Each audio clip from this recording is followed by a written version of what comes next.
All right. Yo, what's up, everybody? This is the Yeet and Vibe podcast. It's your boy, Jeremy. Of course, we always got the awesome Tabalo on the line and with the boy, Aaron, as well. Thank you, John. Yeah, so we had some big news yesterday, boys. As of, May 4th, 2022, the feds announced yesterday that they were going to increase the federal fund rate. Now that's between 0.75 and 1%, I believe. If y'all wanted to go ahead and test to that a little bit. By the way, ladies and gentlemen, this is not financial advice. Just want to go ahead and lay that out there. It is just data. Yeah, our boy J Paul came out, raised it by 50, said it in the right way. The algorithms just started popping off after he said that. And then come this morning, people then realized, oh, he actually raised it by 50. So back down we came, people just taking profits back to where it was. But not only did they raise it, they also announced that they are for sure going to have a few more raises throughout by the time the end of the year. It looks like they said 4 to 6 more times that they're going to hike it up just a little bit more. And for those that don't know what the federal fund rate is when they go ahead and hike it up, it theoretically makes it harder to borrow money, more expensive to borrow money. So that's just to put in layman's terms, Yeah, and that's just a way that they can combat inflation. It's just, that's basic economics. That's the way that they can handle it. Nothing new. They've had this on their agenda for a minute, so not a surprise. Yeah. So Yes. So what they did essentially is they kind of used Fed speak and made a formal PR announcement. We sent it within the Eden Club network, a specific tweet where he goes, "I would like to announce directly to the American people." And basically inflation's high and we're going to do our best to try to tame it. But again, we call that Fed speak. And essentially what is omitted is they essentially crafted a PR message to the American people saying, oh, we're going to figure it out. But we all know there's supply issues. We all know that in the global energy system, now the energy commodities out of Russia are going to be sort of more done in rubles. And then also the yen in renminbi is going to sort of eat that up. There was an article that came out by Credit Suisse late April, and it was circulated in our network as well, that was talking about how, in the short term, the dollar's at an all-time high, which is not good for foreign markets and people who have dollar-denominated debt. So it raises that issue of people who have security within dollars. And then additionally to that, it also makes it harder for people to sort of have trust in it, at least from a foreign standpoint. So from the American people who have to rely on the dollars, it's the same old situation. And really in the long run, what's going to happen is, we don't see them taming inflation. It's about a day after since they did the Fed announcement. Markets rallied yesterday. Today they dropped back off. And Treasury yields are forecasted to go up. I think we sent the Pantera curve prediction line that was supposed to happen.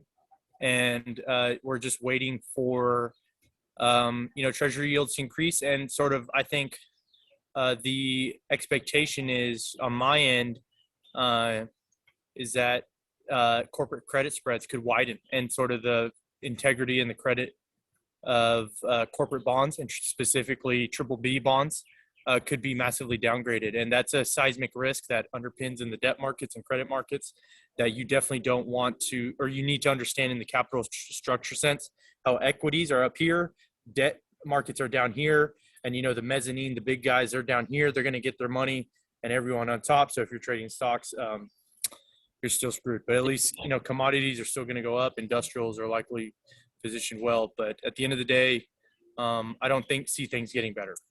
Yeah. I do got to say, I like your outdoor office. I was about to say. Yeah. You got us beat out of the 3. Total vibe, just outside, sun in the background. I got the birds in the background too. I had a question. If all BBB bonds get downgraded, wouldn't that mean everything above it also gets downgraded one level as well, and everything below it gets downgraded one level as well? Or are you just saying that the BBBs are the only ones that are going to be mostly affected by what's really going on here? So what? At least from the way the institutions are told, hold on, I got a burp. The way the BBBs if they get downgraded, what technically happens is the institutions and the banks that rely and depend on that is that they are no longer qualified as what's called HQLA assets, which is highly qualified liquid assets, which they have specific requirements to have reserves of. So in the long run, that's something to be of seismic risk. So Would a lot of them become junk bonds then at that point? this is all speculation. This isn't financial advice. Yeah. I do own SJB, but yes, that is the play, and that's the exact same thing that happened with subprime mortgages. Ooh, back in 08. Yep. Yeah. I was pretty interested on how the market was going to play out with when the Fed talk did happen yesterday. And as you stated before, it did rise, and it was actually the Dow had its best day ever in like 2 years, right? And then today it had, I guess, one of its worst days ever in the past 2 years, if not the worst. I'm not too sure if it's the worst, but I know yesterday was for sure the best. That was pretty interesting. And as you were stating earlier as well, Aaron, something about algorithms going off of what Powell was saying. If you wanted to like kind of reference on what was going on there, what those algorithms do when it comes to like what exactly is being said, what's not being said, Yeah. how those algorithms work and trade. I mean, a lot of the normal person doesn't realize is that a lot of the market movement is based on these algorithms that are going off of what people are trading, what is said and what is not said. So with that press release that Mr. Powell dropped yesterday, it was just going off of that positive while we were seeing the very large sticks. Did my signal cut out for a second? You guys froze. I think your signal. That was my signal too. I cut out. Just back whatever. We back send up it. 15 seconds, Aaron, and repeat what you said. Yeah. No. Did we lose him again? I think we lost Aaron. I do know we got that storm coming in. No. Oh. It's just completely for me. You still there, Mr. Vu? Yeah, still here. Okay. Yeah, you were talking about the algorithms and how they were like going off of what Mr. Powell said. Yeah, we'll give it a third shot.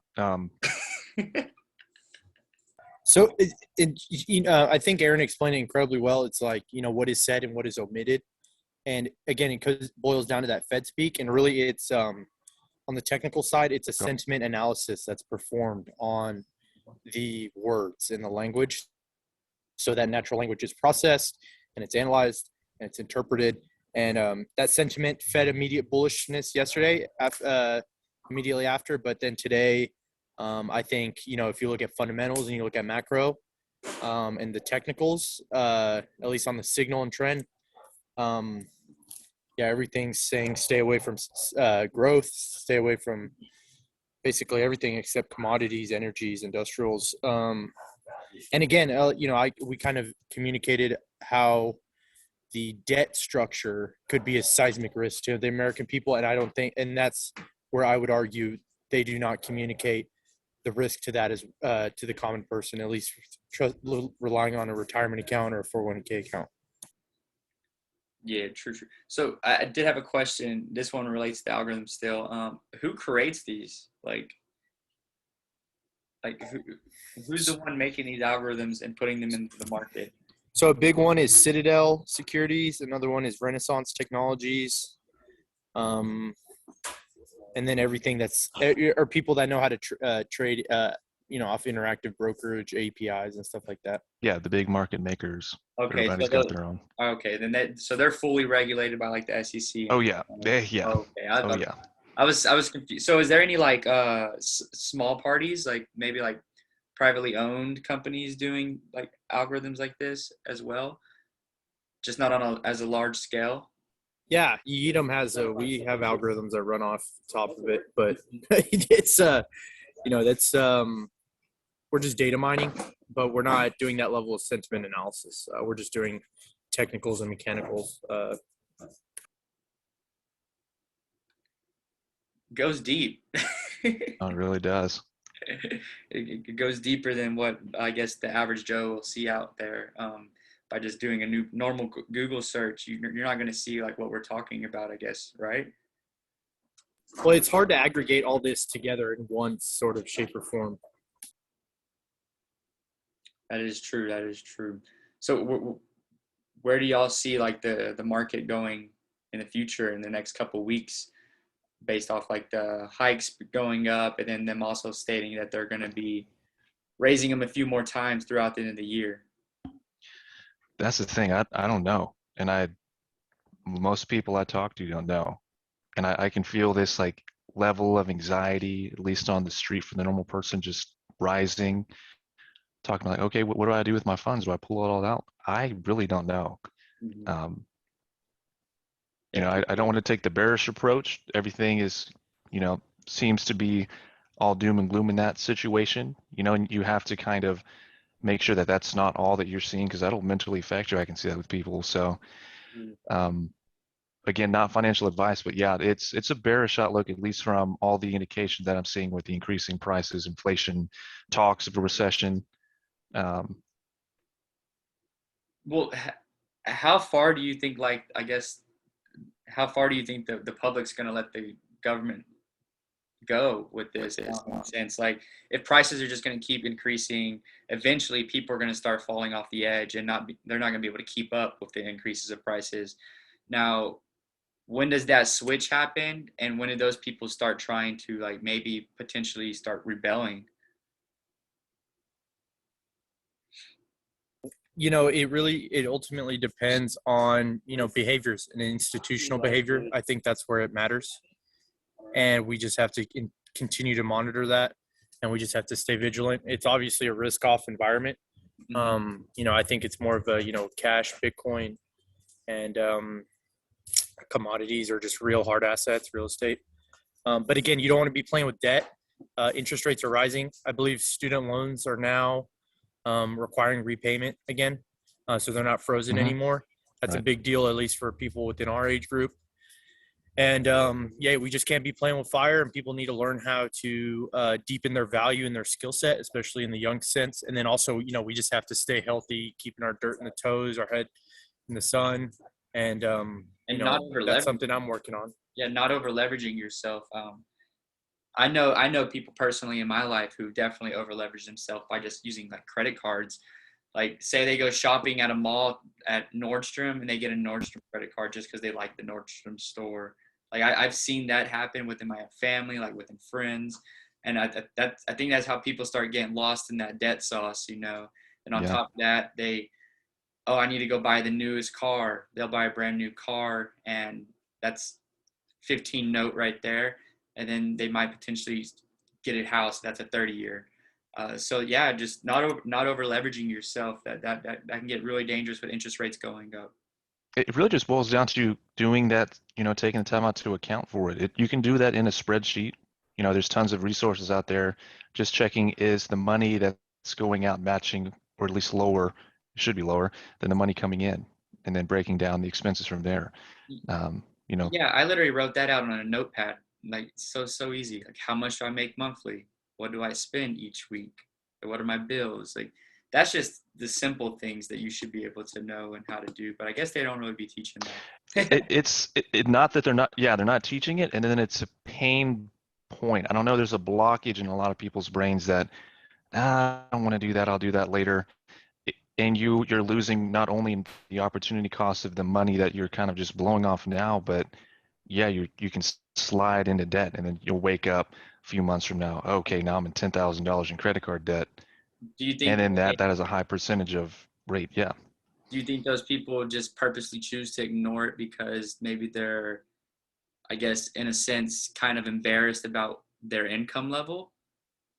That and embarrassed in their knowledge level too. And then you don't want to ask for help, and then that's just all stacking in your, like, not in your favor.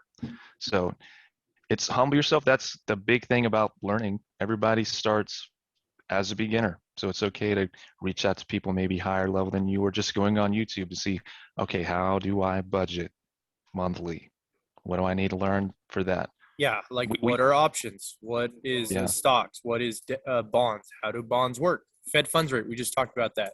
How does that work? That's how the entire U.S. credit system is built upon. That's how treasury bonds are issued. And really peeling the surface of that, if I had to recommend to the audience, whoever's listening to us, check out Real Vision, check out Hedge Eye, get plugged in with Yeedom, Synergy. That's the free stuff. Eden Club, we talk about it every day. Get in Vibulent, we talk in there. Just get involved and do something, because acting and pretending like you're going to figure it out without getting the community support system, without having the proper tools, and without having the capability to scan the internet, and with finding the signal through the noise, it's going to be that much more harder. And, that's a part of our mission here. Yeah, you definitely got to join the community. You can only learn so much on your own. I always say lone wolves don't survive in the wild, and they're better in a team. So if you got that community around you, and you trust that community, you can ask those questions. You can ask those hard questions, and you can always have someone reach out to you with maybe an answer. And if they don't have the answer, they can potentially help you find that answer. So that's why communities are important. And as Tavallo was saying, Yeedom, Eden Club, Vibulent, all those links will be down below in the podcast notes. Also, you can follow us on all of our social medias at Yeedom.com, at Vibulent, at Eaton Vibe.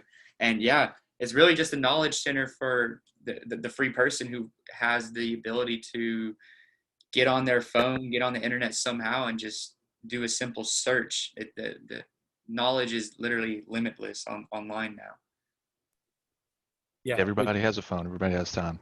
Yeah. There's literally no excuses. There's none of this, I can't do this or that.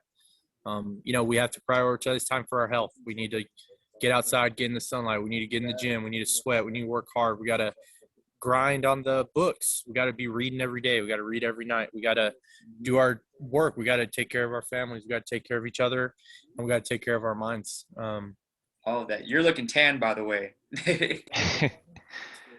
Hey, that's that Spanish olive skin, dude. You got the mix of the fighting Irish bastard and the Spanish olive.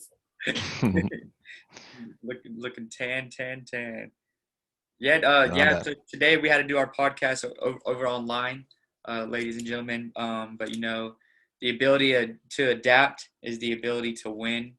If you can't adapt, you're not going to win. It's simple. So we make do what we can do, and we make sure we can produce the content that we want to produce for everybody. Do y'all have any closing words? No, I mean, as we go into this uncharted territory, of course, make sure to take account of you. Mental health is always number one. So yes, that you should be pushing yourself in all realms of physical, knowledge gaining, and monetary, but also taking that step back to look, and if you need to take some time off, that's good as well. Just keep grinding, but also make sure your mental health is number one. It's Mental Health Awareness Month. Take a mental health day. Don't feel bad.